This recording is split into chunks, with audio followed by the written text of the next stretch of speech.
Hey,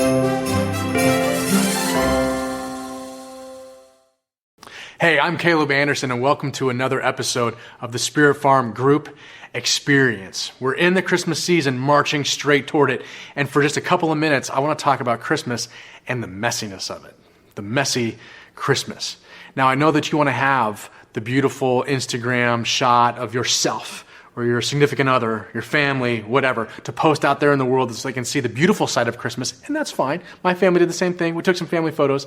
That's a good thing too. But I also want you to be honest about the messiness, the messy realities of the family dynamics, the messiness going on around you, the messiness in the culture, the neighborhood, and inside of yourself. In the famous Christmas movie, National Lampoon's Christmas Vacation, Ellen Griswold said, I don't know what to say except it's Christmas and we're in misery. That might be how it feels sometimes. Christmas, with the chaos, with the dynamics, with the expenses, with the uncertainties. It can just feel a little bit messy, but you're in good company because the original Christmas was very messy.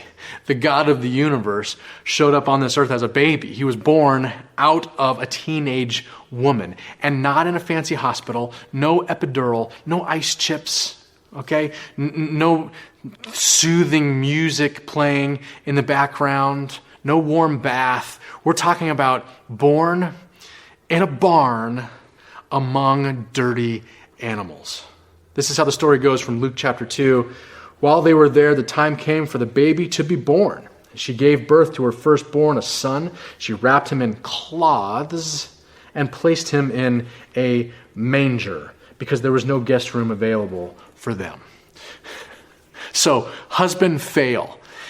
Joseph can't secure a hotel room. He can't secure an Airbnb. He can't even secure a guest room attached to someone's house. Instead, the only place that some poor person will let them have their baby and spend the night is with the animals in a manger attached to the front of a house. That's the way that they were. The houses were usually just one big room, and then out in front they would have a place for the animals. That's where the Savior of the world was born. If you're the God of the universe, you have all the power, you might, do it a different kind of way. But Jesus is telling us something. God is showing you something. He's not afraid of your mess.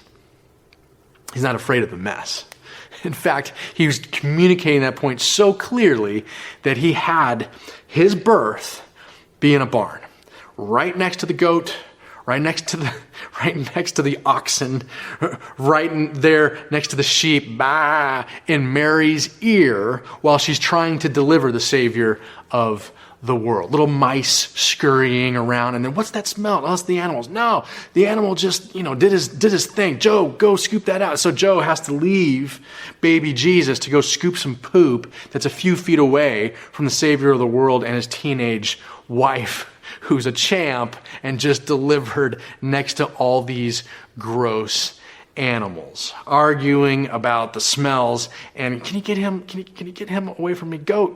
No, just human milk only. All the things, all the grossness was a part of the original story. We put up cute little nativity scenes. It wasn't cute. It was a mess. And yet right in the middle of the mess came the miracle. Greatest miracle of all time, that God would intersect humanity and he would show up in the most humble of ways and say, you know what, I'm not afraid of this mess and I'm not afraid of your mess. So this Christmas season, I want to invite you to embrace the mess. Lean into it. Don't be afraid of it. Don't deny it. Don't pretend that it's not there. Life is messy. Lean into the mess and look for the miracles right in the middle of your mess. I hope you can have a good conversation with the people that you're with, family, group, whatever that looks like. Use the questions that we gave you, the PDF, and have a great conversation. We'll see you in the next episode.